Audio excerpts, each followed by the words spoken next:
El síndrome de cromosoma X frágil es un trastorno del neurodesarrollo de origen genético y hereditario relacionado con el cromosoma X. Actualmente representa la primera causa de discapacidad intelectual hereditaria y la segunda causa genética después del síndrome de Down. Actualmente no existe una cura para el síndrome de cromosoma X frágil, pero sí un diagnóstico precoz puede ayudar a la familia a encontrar las herramientas y el apoyo necesario y así brindar también información al resto de la familia, que puede ayudar muchísimo. Se estima que el 80% de las personas con cromosoma X frágil están sin diagnosticar. Escuchemos a Fabiola Talamantes, es mamá de Andrés y nos comparte su experiencia.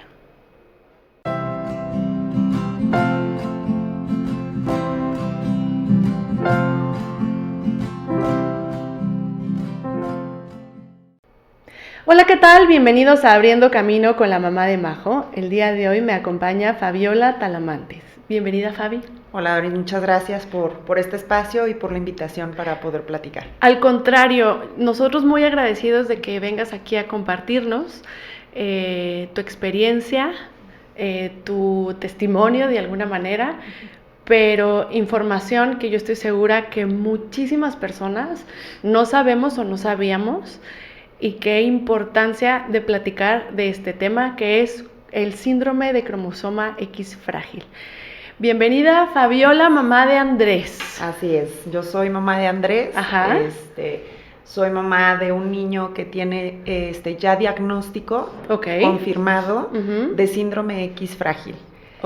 Este síndrome se considera una enfermedad rara, enfermedad como tal, puesto que es una mutación genética. Ajá. No es un trastorno como tal, sino una enfermedad rara. ¿Y por qué rara? Porque al día de hoy hay muy pocos diagnósticos confirmados de este síndrome. Ok, la verdad para mí en lo personal me parece un tema muy complejo, precisamente por esto, porque cae en una enfermedad rara. Y a lo mejor ustedes se preguntarán, bueno, pero ¿qué estamos hablando de una enfermedad rara cuando aquí hablamos de neurodiversidad? Entonces, este síndrome de cromosoma X frágil va acompañado de autismo. Así es. Gran parte de los niños, y hablo de niños varones, porque un porcentaje mucho más elevado es el que padece este síndrome. Casi todas las personas que tienen síndrome X frágil son varones.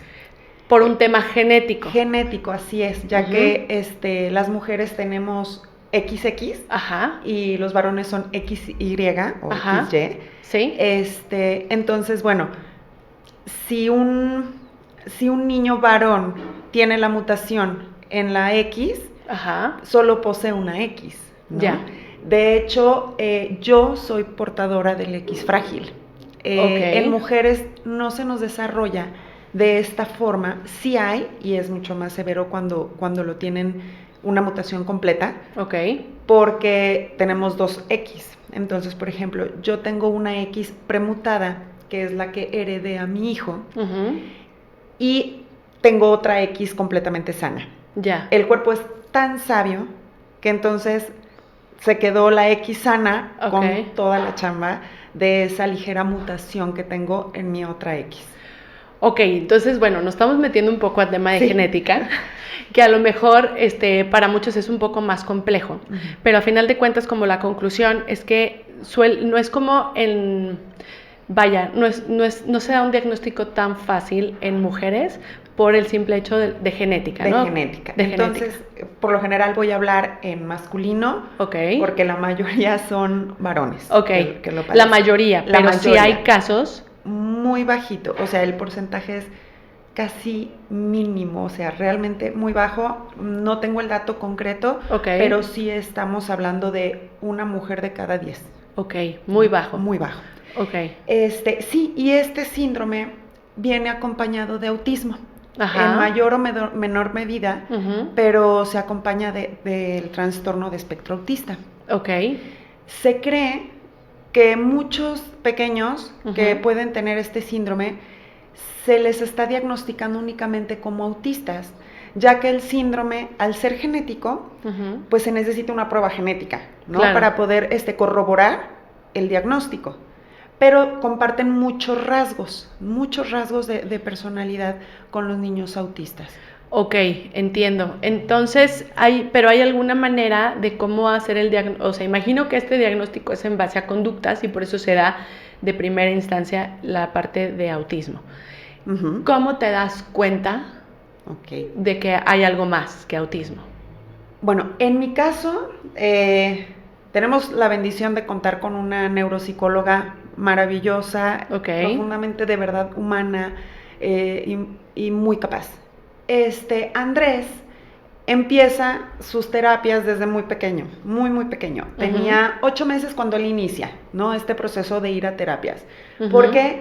Porque cuando me gustaría hacer un pequeño paréntesis. Sí. Yo inicio en este mundo de las terapias y los neurólogos. Ajá. Tengo un hijo mayor, Diego. Sí. Diego desde muy pequeño tenía comportamientos también que yo decía, ¿qué está pasando, no? Es sumamente aprensivo conmigo, me decían, ya sabes, es que es muy chiqueado, es que es hijo único todavía, es que no tiene primitos. Y yo volteaba y lo veía y decía, no, es que esto no me cuadra, ¿no? Tomamos curso psicoprofiláctico, entonces compartía con mamás que tenían bebés más o menos en el rango y yo notaba en Diego ciertos comportamientos, empiezo ahí mi caminar porque dije, hay algo. ¿Diego cuántos años tiene? Ahora Diego tiene 9 años. Diego tiene 9. 9. ¿Y Andrés? 7. Y Andrés 7, ok. Diego, para no hacer la historia larga, empieza su proceso con neuroterapias. Ajá. A los 2 años, más o menos, 2 años y poquitos meses. Y al día de hoy Diego está diagnosticado con Asperger. Ok. Uh-huh. Que ahora conocemos es autismo en general. Un nivel... Ajá, bueno, no vamos a hablar de niveles, pero lo vamos a dejar como también es neurodivergente y está dentro del espectro. Y está dentro del espectro. Ajá. Va muy bien, puesto que desde muy pequeño ha estado en terapias y en apoyo. Ajá. Entonces, cuando uno ya está metido en este mundo, total, te sensibilizas mucho en los pequeños foquitos. Uh-huh. Cuando Andrés tiene 7 meses y veo que él no se sienta, dije... Ok, aquí tenemos algo. Hay algo. Un bebé se debe de sentar, sí o sí, a los 7 meses debe de estar por lo menos sentado. Cierto. Y él no se sentaba. Entonces, agarré y en una de las terapias del hermano mayor le dije, Cari, ¿pueden por favor ayudar a Andrés? Y ahí es donde Andrés empieza la terapia. Al día de hoy Andrés no ha interrumpido su proceso. Desde que tiene 8 meses cumpliditos, no ha tenido interrupción alguna en su proceso. Esto ha marcado la diferencia total y absolutamente. Uh-huh. Nos fuimos paso a paso. Primero Andrés no se sienta, ¿no? Entonces empieza terapias, ya se sentó, pero no se pone en 4. Bueno, pues que se ponga. Bueno, ya se pone en 4, pero no gatea. Bueno, pues que gatee. Bueno, ya gatea, pero no se levanta. Bueno, pues que se levante. Ajá. Ya se levanta, pero no camina. Bueno, pues que camine. Ajá. Bueno, ya camina, pero no habla. Bueno, pues que hable, ¿no? Y han sido pasos muy marcados. Pasos, uno a la vez, pero siempre continuos. Bien. Entonces, en el proceso terapéutico que ellos llevan, uh-huh, cada año les hacen los test, ¿no? Uh-huh, uh-huh, que son de neurodesarrollo. Sí. En este test me le hacen uno en el año del 19, uh-huh, 2019. Y bueno, ahí vamos y todavía, como siempre fue acompañado, no salía muy bien qué era, ¿no? Salía que tenía un retraso, sobre todo de lenguaje. Uh-huh. Y entonces, cuando un niño no tiene desarrollado su lenguaje, bueno, se empiezan a retrasar otras habilidades. Correcto. Y entonces seguimos en el proceso, llega la pandemia, siguen en el proceso, y en eso me comenta su terapeuta, oye, este año ya corresponde. En el 2020, bueno, estábamos con todo el tema de la pandemia, el encierro, ahí como que medio nos retrasamos. Sí. En el 21 retomamos ya muy en forma. Uh-huh. Y entonces me dice, oye, toca que realicemos nuevamente su test, ¿no? Uh-huh. De ambos, para ver cómo van en su proceso de neurodesarrollo. Claro, adelante, hagámoslo. Me entrega el resultado del mayor, de mi hijo mayor, y vamos bien. Pero no me entregaba el resultado de Andrés. Se tardaba. Se tardó más de lo esperado. Ok. Y un día me manda a llamar y me dice, te quiero entregar los resultados, ¿no? Puedes venir sola. Ok, voy sola. Llego y me dice, Fabi, me apena muchísimo, no te tengo un resultado. ¿Cómo no me tienes un resultado si tenemos meses en esto? Claro. No puedo, me dice, lo que pasa es que en el momento que yo lo hice, me salen muy por debajo de lo esperado los resultados. A pesar de todo el trabajo que ya llevaba. Y lo volví a realizar porque creí que no había hecho yo bien este test y lo volví a aplicar. Por eso es que me estuve tardando. Me vuelven a salir exactamente los mismos resultados y sigo atónita. Y entonces empiezo a pimponear todo esto con su neurólogo, o sea, el neurólogo de mis hijos, que está en contacto directo con la neuropsicóloga. Y empiezo también a dialogar con mis profesores y con unos genetistas con los que yo hice un trabajo de una especialidad, de tarará. Y no tengo un resultado, pero tengo una hipótesis. Creo que Andrés es un niño con X frágil. Wow. Ajá, en ese momento yo abrí los ojos y dije, ¿de qué me estás hablando? Claro. ¿Qué es eso? ¿Con qué se come, no? O sea, en mi vida había escuchado este diagnóstico. Totalmente. Y entonces empiezo a preguntarle, ¿qué es, Cari? ¿Qué es eso? Y entonces, a grandes rasgos me dijo, el síndrome X frágil es deficiencia intelectual. Así nada más. No, me quedé helada. Dije, ¿de qué me estás hablando? ¿Cómo? ¿Qué hago? ¿Cómo se...? Así, claro. ¿Qué sigue? ¿No? Y empieza a lloverme una serie de ideas, de miedos, de angustias y de todo. Y me dice, Cari, Fabi, me apena muchísimo. O sea, me duele darte este diagnóstico. Ahí quiero hacer un paréntesis y quiero realmente agradecer la empatía con la que lo manejó. Porque normalmente cuando estamos en este camino nos topamos con especialistas donde están tan acostumbrados, fríos, que suelen ser muy fríos, ¿no? Y te avientan las bombas, pero así te dejan, Se les olvida que somos humanos. Y que hablan de nuestros hijos. Exacto, de ¿no? lo más preciado. De lo que más amamos.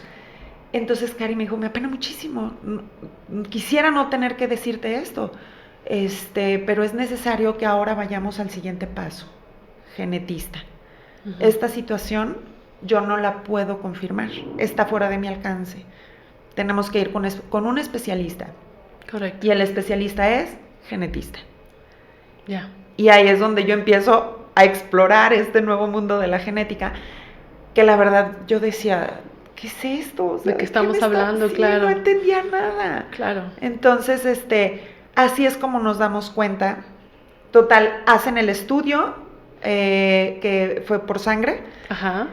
Y ahí aparece que en efecto tiene el síndrome en mutación completa. Ok. Entonces, bueno, pues de ahí fue a empezar a enterarme y a saber qué era y a saber, pues, qué seguían, ¿no? Que en realidad la genetista lo único que me dijo, Andrés está muy bien, no es lo esperado. O sea, que tiene un avance... No, abismal. Wow. Abismal. Andrés no... En ese momento Andrés tenía 4 años y medio aproximadamente. Y ella me comentaba, es que camina, sí. Es que corre, sí. Brinca, sí. Habla, sí. Esta parte del habla, quiero hacer un paréntesis porque recuerdo que estábamos en pleno encierro de la pandemia. Claro. Y platicamos, ¿te acuerdas? Sí. Y de repente escucho de fondo la voz de Andrés. Sí. Y le dije, Fabi está hablando. Y me dijiste, ¿cómo ves? Se acaba de soltar. Se acaba de soltar. Sí. Porque no se espera que un niño con X frágil, tan pequeñito, pueda desarrollar el lenguaje. Esa es la parte compleja del síndrome, ya que como no posee rasgos fenotípicos, sí los posee, pero son muy ligeros. Claro. Muy, muy ligeros. No se diagnostica de manera adecuada. Se confunde con que pueden ser niños inquietos, hiperactivos, gritones, flojitos, ¿no? Claro. O sea, todo lo que solemos escuchar, y no se trata a tiempo. Y se sabe que hay tiempos para lograr determinados estímulos. Y si nos brincamos, es mucho más difícil. No quiere decir imposible. Por supuesto. pero sí se complica mucho más, ¿no? Claro, claro, y esta es la importancia, uno, de tener un diagnóstico certero sobre todo. Sí. Dos, la intervención temprana, que esta parte de que entendemos que como papás tenemos hasta cierto punto la negación y es válida, tenemos esta parte de procesar, ¿no? Como Así tú es. dices, esta parte de los miedos, esta parte de qué voy a hacer y todo, pero también invitarlos a la aceptación, porque llegando a la aceptación, las puertas se empiezan a abrir. ¿Y Claro. cómo? Porque ahí es donde aceptamos que tenemos que dar apoyo, tenemos que dar herramientas, Claro. y tenemos que buscarle. Y que es como tú dices, es una diferencia abismal cuando hay apoyo y hay herramientas para tus hijos desde chiquititos, que es lo ideal, para tener este tipo de resultados, porque realmente, y lo volvemos a decir y lo hemos dicho aquí muchas veces, el diagnóstico no es un pronóstico, o sea, esto nada está dicho, nada está escrito. Ellos son los que van a lograrlo, y obviamente de la mano de nosotros, ¿no? De los padres en este caso. Y aquí me gustaría regresarme un poquito, Fabi, para hacer mención de esta parte, cuando te dan el diagnóstico, la importancia de que, bueno, eso fue una parte, fue en una oficina con un especialista y ahí tienen el diagnóstico, pero recordar que esta parte se va a casa. Claro. Esta parte se va a casa y hay muchas cosas que trabajar, tanto con la pareja, y tanto en casa con los hermanos, y que todo afecta, o sea, que son bolas de nieve que se hacen inmensas, y que es muy difícil sobrellevarlas en muchos casos. ¿Y a qué voy con esto? A la parte de la empatía, o sea, nunca sabemos cuál es la historia que estamos viviendo con una mamá, ¿no? Entonces, en la escuela o justo en padres de familia somos muy, muy crueles a lo mejor en juzgar las situaciones de todos. Y esta es la parte, tú no sabes si esta persona está recibiendo un diagnóstico, tú no sabes si esta persona está pasando, además del diagnóstico, con otra situación. Y eso vale muchísimo la pena recordarlo y dejarles en casa esta parte de pensar, se nos vienen a veces olas gigantes. Totalmente. Y que no sabemos qué es lo que está viviendo la otra persona, y por eso agradezco muchísimo que nos platiques esta parte tan sensible, pero al mismo tiempo tan increíble que nos compartas, porque todos los avances, tanto de Diego como de Andrés, son gracias a que Fabi ha estado ahí presente como su mamá y a pie de cañón, y te felicito por eso. Eres un gran, gran, gran ejemplo. Platícanos, cuando hacen estudios, ¿qué tipo de estudios necesitas para detectar este diagnóstico? El X frágil como tal tiene que ser genético.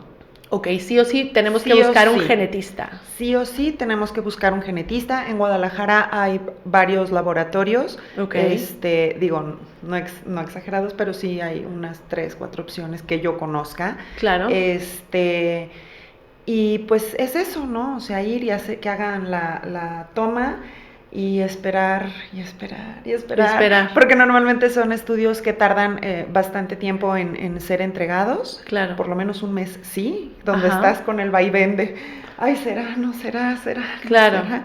Pero, bueno, la vía al menos para X frágil, la vía tiene que ser genética. Genética, totalmente. Así es, totalmente. Ok, y esta es la importancia de que a lo mejor, digo, como mamás que tenemos niños neurodivergentes, estar como, si ya tenemos un diagnóstico, como que nos sentimos, el respiro, ¿no? Bueno, ya sabemos qué hay, pero también no bajar la guardia, o sea, que si notamos ciertas situaciones, ciertas conductas, cuestiones de que no está de más buscar alternativas. Sí.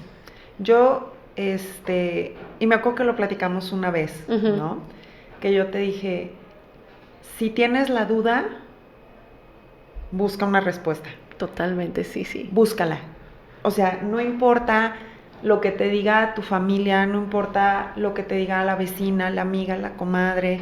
Al final del día la mamá lo siente. Hay algo dentro que te está moviendo, que te está picando, ¿no? La dudita, y que dices, ¿será? ¿No será? ¿Qué hago? Pero es que, no sé, fulanita es experta en tal tema y me dice que ni al caso, pero yo sigo inquieta. Yo sí invitaría a todas las personas que nos puedan escuchar que si en algún punto tienes cierta inquietud, cierta duda, lo busques. Totalmente. No te quedes nunca con esa duda, con esa inquietud, porque aparte, y no dicho por mí, dicho por especialistas que nos han acompañado en este proceso, en medida de que empecemos a apoyar a nuestros hijos con las herramientas necesarias, es la medida en la que ellos van a absorber mucho mejor todos estos estímulos y todos estos apoyos. Claro. Entonces, sobre todo eso, me parece muy importante. Estamos en una etapa donde me parece que eso es complejo para las mamás que tenemos que estar viviendo con diagnósticos y demás, que está muy, ¿cómo decirlo? Muy señalado, ¿no? Correcto. El área de déjalos libres, déjalos ser, es que su personalidad, cada niño es distinto, cada niño tiene su propio tiempo. Sí, pero por favor no olvidemos que hay tiempos, sí hay tiempos marcados, que si no logra determinada habilidad a determinada edad, es un foquito rojo que es necesario atender, claro, porque es en pro del desarrollo futuro, de nuestros hijos. Por supuesto, y lo vuelvo a mencionar, la intervención temprana, súper importante, como lo hemos platicado aquí. Si no habla, no hay que esperarnos. Si no camina, no hay que esperarnos. Si no se sienta, no hay que esperarnos. Claro. Hay que ir a revisarlo. Hay veces que nos dicen esto como para, no te preocupes, todo está bien, pero no hay que dejarlo pasar. Sí. Y eso es muy importante lo que dices, y totalmente, la verdad es que yo aquí quiero hacer hincapié que Fabi fue una de las primeras personas con las que manejé la aceptación, fue la primera persona que me levanta el teléfono o nuestros audios como de podcast. Sí, claro. Es lo que estamos haciendo aquí, pero sí, en mensajes de nota de voz. Totalmente, pero si yo conozco a alguien que me ha dado lecciones de vida, ha sido tú, con tus palabras y con tu ejemplo, con tus hijos. La verdad es que muchas gracias. Fuiste un gran apoyo en el momento que te busqué y estuviste ahí. Muchas gracias. Gracias por eso. Necesitamos más mamás como tú y contagiar toda esta parte tan bonita y que te hace tan grande como mamá. Y yo estoy segura que Diego y Andrés piensan igual que yo. Gracias. Muchas gracias. Muchas gracias, mi Fabi. Ahora cuéntame una cosa. Yo sé que hay cuestiones físicas que también nos pueden ayudar a lo mejor a detectar el síndrome de cromosoma X frágil. ¿Cuáles son estas partes? ¿Cómo a lo mejor podríamos identificar algo así? Son muy sutiles y por lo tanto suelen pasar un poco desapercibidas. Okay. Normalmente algunos de los rasgos que poseen son las orejitas, son grandes y abiertas, separaditas. La circunferencia craneal tiende a ser ligeramente más grande. O sea, son cabezoncitos. Los dientes, el paladar superior es como más curvo de lo normal, y los dientitos de adelante son como más angostitos y ligeramente más saliditos, ¿no? Todo esto tiene nombres técnicos, pero aquí lo vamos vámonos por la fácil, por lo que todos ubicamos. Claro.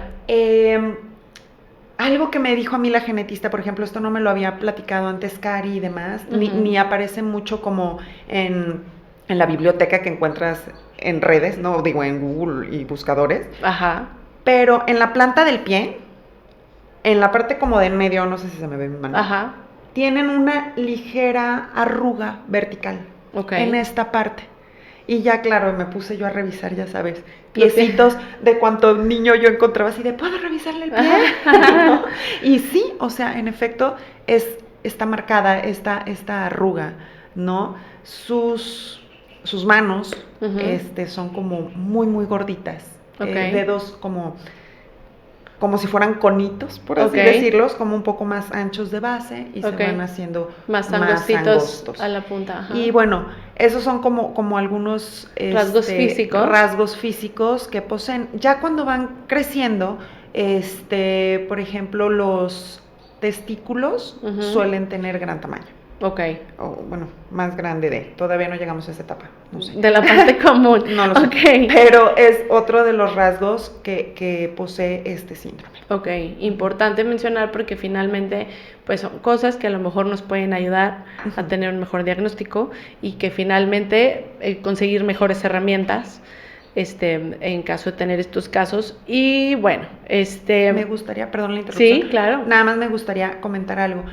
Por eso es difícil diagnosticar este síndrome, puesto que, pues, ¿cuántas personas no habemos a lo mejor con orejas grandes o orejas abiertas? Claro. Entonces, más bien cuando a mí me da Cari, la neuropsicóloga, me da la hipótesis de su diagnóstico, fue porque hizo una suma de rasgos, de muchos, o sea, tanto en los test que ella le aplicó, como en los rasgos de comportamiento que él tiene. Okay. Y bueno, entonces ya empezó a revisar la parte física. No cualquier niño que tenga orejita o cabecita o tarara significa que tenga el síndrome, ¿no? Okay. O sea, siempre sí es importante que vaya acompañado como de una vista general del niño. Digo, no te voy a preguntar datos estadísticos específicos. Gracias. Pero, a ver si hiciste la tarea. No, pero sí en el tema, por ejemplo, sí se sabe, o sea, que hay niños sin diagnóstico, o es muy evidente, o... No, justo por eso se dice que es una enfermedad rara. ¿Por qué? Porque la cantidad de personas diagnosticadas, confirmadas, es muy poca. Ok. Genetistas y neurólogos y neuropsicólogos creen que debe de haber muchos más. Creen que sí debe de ser una población mayor a la que se conoce al día de hoy, pero es de difícil diagnóstico, puesto que como desarrollan muchos rasgos de personalidad muy similares al autismo, sus rasgos fenotípicos realmente no son muy claros. Por lo general, cuando empiezan a tener algún acompañamiento, el primer diagnóstico que se da es autismo. Sí tienen, pero al final del día, el síndrome X frágil es deficiencia intelectual. Entonces estamos hablando que es una situación que se debe de manejar también con otras herramientas. No es lo mismo que solo estemos hablando de tener un trastorno de espectro autista, a decir, es un trastorno de espectro autista acompañado de deficiencia intelectual.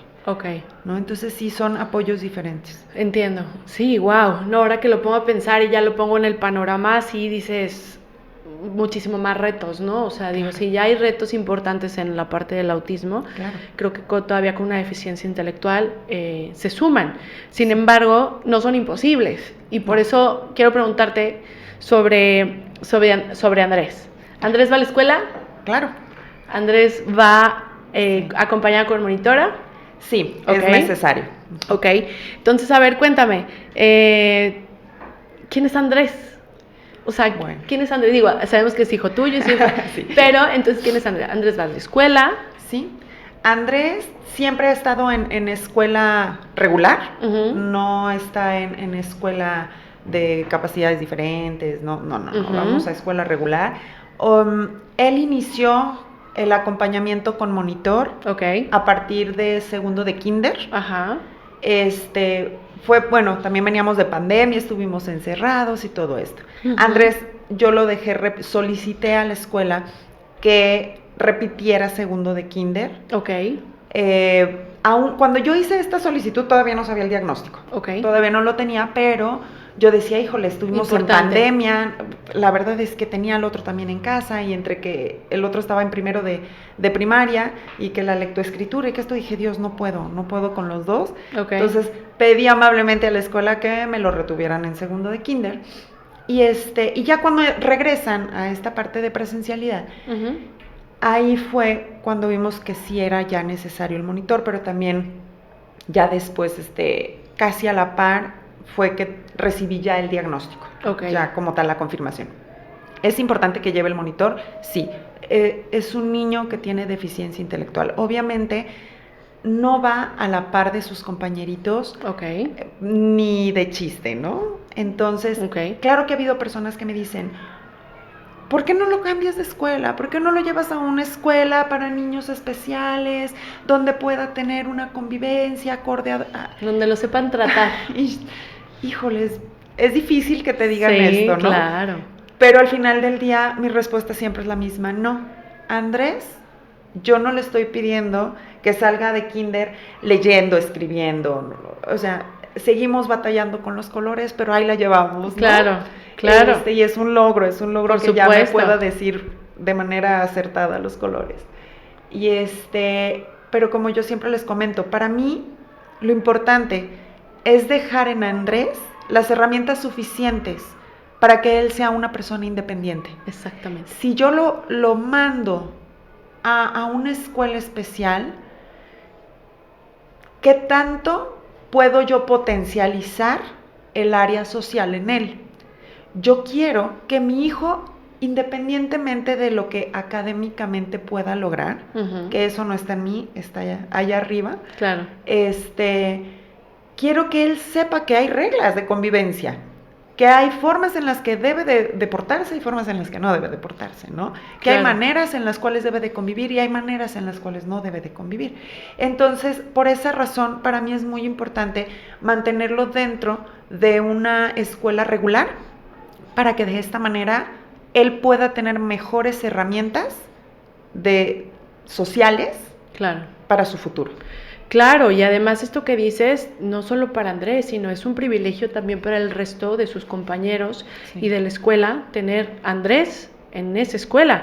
¿Por qué? Porque están aprendiendo muchísimo más que incluso que Andrés, porque están conviviendo con una persona neurodivergente, con una condición de vida sumamente diferente, que le va a costar diferente, pero que al mismo tiempo los demás están aprendiendo como sociedad a convivir con él a la par, para que el día de mañana, que sea independiente Andrés, con todas estas herramientas que le estás dando tú, Fabi, que también los de al lado, que llegue una persona con una condición como la de Andrés y pida trabajo, vea lo importante que es y que claro que es capaz y claro que puede hacer su vida independiente como cualquier otra persona.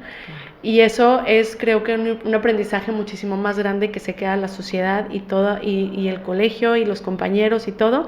Y la verdad te felicito por eso y estoy segura de que el día de mañana, o sea, el próximo año van a ser retos diferentes y el que sigue van a ser retos diferentes y justo a lo mejor no va a ser la misma escuela, pero seguramente vas a encontrar el camino para seguirle dando a Andrés estas herramientas. Y bueno, la verdad es que cada mamá o cada papá que está en esta situación, conocemos, pues que no las podemos ver duras, pero jamás imposibles. Así es, digo. Es un caminar, tú lo sabes, donde a lo mejor vas a encontrar más piedras de lo que te hubiera gustado, ¿no? Porque justo cuando eres mamá tienes muchas expectativas. Claro. Pero al final del día, poco a poco vas empezando a caminar y cuando te abres a platicar las cosas y te abres a ser honesto y a decir qué es lo que hay y qué es lo que vives como familia, empieza también a llegar gente que comparte por lo menos el sentimiento. Y esto de poder hacer comunidad me parece sumamente valioso y sumamente importante. Correcto. Porque en mi caso particular, cuando recibo diagnóstico y empiezo a investigar y empiezo a querer buscar familias X frágil, me topo con pared. Al día de hoy no conozco a nadie, si hay alguien, hola. Sí. Aquí estoy. Ajá. Al día de hoy no conozco a nadie. No, al día de hoy no he cruzado una sola palabra o un solo mensaje con alguien que coincida en este diagnóstico. Okay. Y ahí fue donde para mí fue de las partes como muy difíciles. Sí, claro.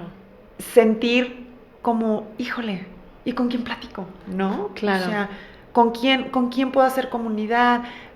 ¿Con quién podemos llorar, platicar, gritar, reír? Y como toda esta montaña rusa de emociones que pasamos las mamás, ¿no? Claro. Entonces, esa parte en su momento fue de lo más pesado de recibir diagnóstico. Entiendo. Y la verdad es que es totalmente, híjole, ahorita identifiqué mucho esa parte porque justo lo que dices, buscas como que alguien que sea igual a ti, ¿no? Alguien que, no sé, que también esté pasando por lo mismo. Esta parte de identificación es sumamente importante, no solo para los papás, sino para los hijos, para cualquier persona que esté atravesando por una situación de diagnóstico. Si buscas como no te preocupes, yo estoy en estas y todo está bien, ¿no? O sea, esta parte... Y simplemente te escucho. Te escucho. No, te escucho, pero me pasó igual, exacto. Y qué difícil, y vuelvo a lo mismo y a reiterar esta parte de la empatía. Totalmente. No sabemos qué es lo que está pasando, qué historia hay detrás de cada persona, de cada niño, de cada familia, no lo sabemos, pero pues no nos cuesta nada ser amables. Claro. Ser amables, ¿no? Ser amables y nada, solamente tratar de ponernos en los zapatos del otro, porque, ojo, no significa, se confunde a veces con la lástima, ¿no? La empatía, claro, que no tiene nada que ver, es simplemente ponernos en el lugar del otro y si te gustaría que fueras tratado de esa forma. Fabi, ¿qué mensaje le podrías dar a alguna persona que te esté escuchando y que está recibiendo un diagnóstico como cromosoma X frágil? Uy, ¿qué mensaje? Fe, amor, esperanza. Creo que eso es lo único que te puede ayudar a transitar, sobre todo el primer golpe, que es diagnóstico. Ya. Es durísimo. ¿Por qué? Porque atraviesas por muchos duelos, ¿no? O sea, cuando estamos embarazadas, idealizamos a nuestros hijos, nos idealizamos como mamás, nos idealizamos como familia, y vamos a viajar, y vamos a hacer, y esto. No, hombre, cuando se suba al árbol, y uno empieza a crear historias, y cuando te llega un diagnóstico que de primera mano lo recibes como, olvídate de todo lo que pensaste, ¿no? Sí. Es muy doloroso, claro. Muy, muy doloroso. Entonces creo que lo único es fe, amor, esperanza y seguir con eso, y sobre todo nunca detenerse, nunca, aunque sea gateando, pero no te detengas. Total. Porque obviamente hay días que dices, no puedo, no puedo, ¿no? Como dicen los memes, gracias Señor por la confianza en esta guerrera, pero ya estuvo, sí, ¿no? Entonces se vale también algún día decir, no puedo. Se vale no poder con todo. No quería esta situación y no pasa nada, somos humanas. Correcto. Somos humanas que aparte estamos teniendo un dolor muy grande, muy, muy, muy grande, porque nos están dando información de las personas que más amamos en este mundo. Entonces se vale sentir todo, no se vale detenerse. Eso sí, no. Lo que sea, pero nunca parar, nunca detenernos, porque de lo que nosotras hagamos es la diferencia que van a tener nuestros hijos para cuando nosotras no estemos. Totalmente. Entonces, no se vale parar. Fe, amor y esperanza.